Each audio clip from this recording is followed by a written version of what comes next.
We've already seen what it means for a set to be bounded. For a set to be bounded means that there is some lower bound, which is less than or equal to all the elements of the set, and also an upper bound, which is greater than or equal to all of the elements of the set. That's what it means for a set to be bounded. And for a sequence to be bounded, it means the same thing. A sequence AN is bounded if there exists two numbers, an L and a U, that's L for lower and U for upper bound, in the real numbers, such that for every term in the sequence, for every little n, L is less than or equal to AN, and AN is less than or equal to U. Basically, two values that bracket all of the terms of the sequence on the real line. Some examples of some bounded sequences: -1 to the n is a bounded sequence. The terms alternate between 1, -1, 1, -1, 1, -1, 1, -1, and they can easily be bracketed here by -1 itself and 1. Notice I don't have to go beyond -1 or beyond 1 because the bound can be less than or equal to the sequence terms. So this one is bounded. The sequence Bn is bounded by the same bounds, if you will. It starts at 1 and then goes 1/2 and 1/3 and 1/4 and 1/5 and 1/6. And -1 and 1 will be perfectly adequate bounds for that too. They're not the best bounds that you could have. 0 and 1 would make slightly better bounds for this sequence, but whatever. Sine n is a complicated sequence, and it's difficult to say, it's difficult to describe its long-term behavior, but it's definitely bounded because sine x is bounded for all values of x in the real numbers. And so this is a bounded function. It doesn't matter what n is. It'll always be between 0 and 1. So these are some values of these are some examples of bounded sequences. These are some unbounded sequences. An equals n. The sequence 1, 2, 3, 4, 5, 6, 7 obviously goes up forever. There's not going to be an upper bound. By the way, that's related to the Archimedean principle. There is no real upper bound for all natural numbers. The sequence -n squared, -1, -4, -9, -16, it'll go down forever. It doesn't have a lower bound. And the sequence -2 to the n, which is actually similar to this sequence -1 to the n in that it alternates, it flip-flops between positive and negative, but it's -2 to the n now. So, the positive version would be 1, and then -2, and then +4, and then -8, and then +16, and it flip-flops but it also kind of grows exponentially. And so these are going to be unbounded sequences. The theorem of this little lecture is that if a sequence is convergent, then it's got to be bounded. And this shouldn't be a surprise. Intuitively, it makes sense. If the terms are getting closer and closer and closer to some fixed value, well, then they're not very far from that value.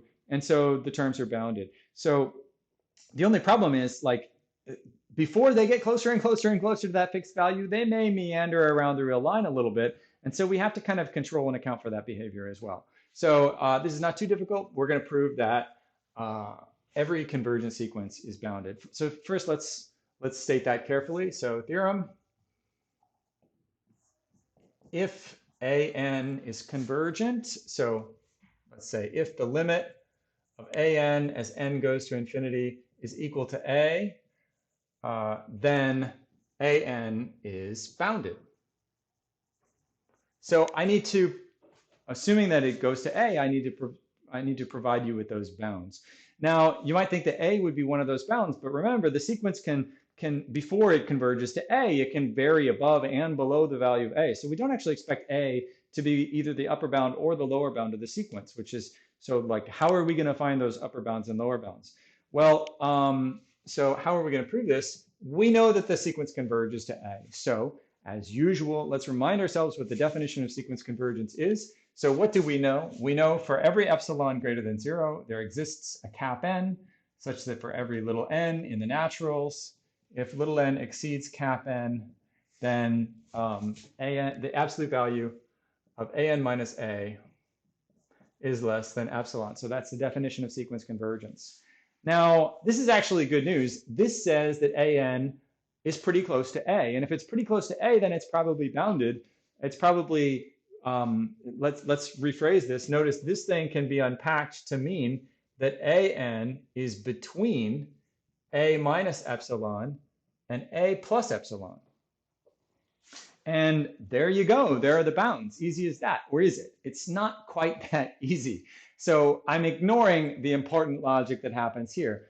First of all, I'm ignoring the fact that epsilon is not a fixed number. I can't give the bounds a plus epsilon and a minus epsilon without having a value of epsilon.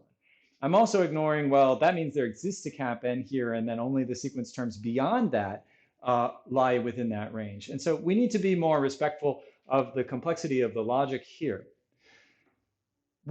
So I want to remind you, we are not trying to prove this statement in this example, because we are not trying to show that it converges. We are trying to assume that it converges to A, and we are trying to prove that it is bounded.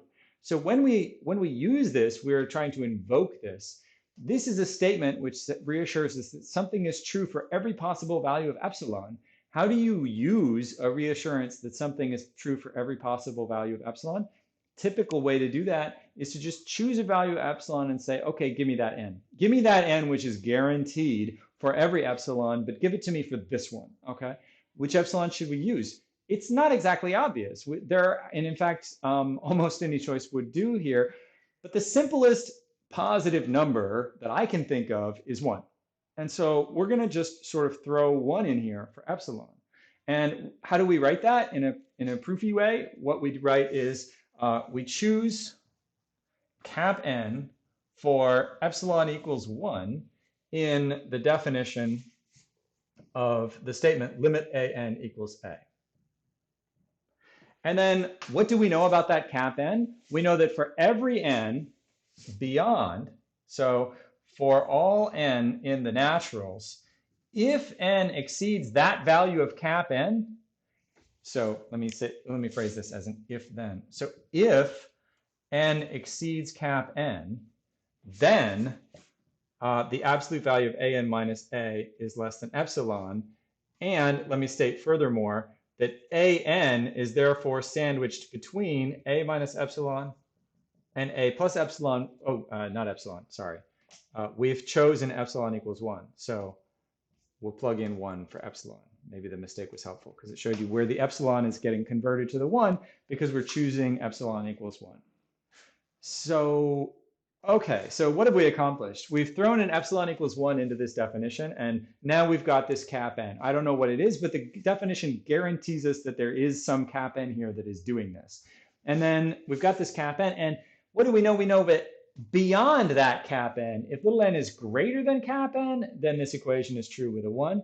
And so this equation is true, and that indicates that now we seem to have some particular bounds for the sequence. We seem to have a lower bound and an upper bound that gives us, a range of values for the sequence a n. So it looks like we have a lower bound a minus 1 and an upper bound a plus 1. It looks that way, but we don't exactly.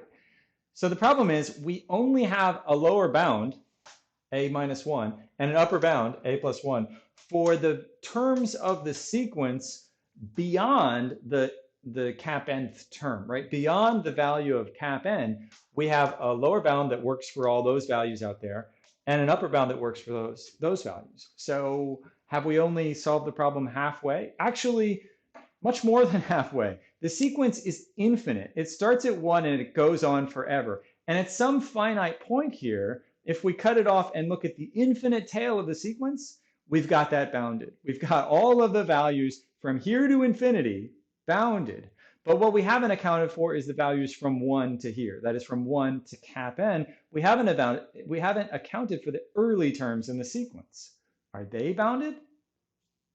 Well, we haven't figured it out, and we're not going to be able to use the definition of the limit to figure it out, but there's a simple reason why they are too. There are only finitely many of them, right? Cap n might be a billion, but there are only a billion terms. And if there are only a billion terms, then there is 1 at the top. There's a maximum term. And so what we're going to do here, we're going to say, look, the latter part of the sequence, the infinite part that begins with cap n and proceeds outwards, that much is bounded by this. The earlier part of the sequence from 1 to n, that part is bounded by its essential nature of being finite. It's just because it's finite, there are only finitely many terms. So there's a max term, there's a min term, and we're good. So what we're going to do is we're going to say, okay, each of these parts is bounded. So from those parts, we get bounds for everything. So how do we write that? We're going to have to identify the true lower bound here. And the true lower bound is going to be the minimum of all of those early terms in the sequence. And also, let's not forget, let's throw in this, right? The minimum of those early terms and also this particular value. So let's let L be the minimum of A1 and A2 and A3, etc., up to AN, the early part of the sequence, and also, up to A capital N. I'm fudging a bit, assuming capital N is an integer. I think it's safe to fudge this way. And also the value AN minus 1. Now, it's the minimum of A minus 1 and all of the early terms in the sequence. And we're going to let U be the maximum of all the early terms in the sequence. This is a finite list. And then also this value. Now, if a term in the sequence is one of the early terms, then it can't be greater than the max of all the early terms. And it can't be greater than this value either. So it can't be greater than the max of all the early terms because it's one of them, right? If it's one of the later terms, then it can't be greater than this thing because we already said that the later terms were bounded above by that thing. If one of the terms is one of the early terms, then it can't be less than the minimum of all of these things because it's one of them. If it's one of the later terms, it can't be less than this minimum because the later terms are bounded below by A minus 1. And so then we have for all n in the naturals, then we have L less than AN less than R. So what we've really done here is we've bounded most of the sequence. We've cut off a tail of the sequence and said we can bound that. And then we've just basically said the early part of the sequence is finite and it can't go off to infinity because it's just finite. And so from that, we can just take the min and the max of all the obvious things. And then we get a lower bound and an upper bound for the sequence. And that demonstrates that AN is bounded. So thus, I think this should be less than or equal to here. So thus, the sequence AN, n goes in the naturals, is bounded, which is what we were trying to show. So any convergent sequence is bounded. This theorem has, it's not surprising that every convergent sequence is bounded, but this theorem has a really important technical role to play. Sometimes the only thing you really need to know about a sequence in order to do the right thing and account for it is that it's bounded. And so sometimes we can just invoke this theorem and just be done with something without even really calculating what the limit would be on the grounds that it's bounded. And so this has some important theoretical uses for us.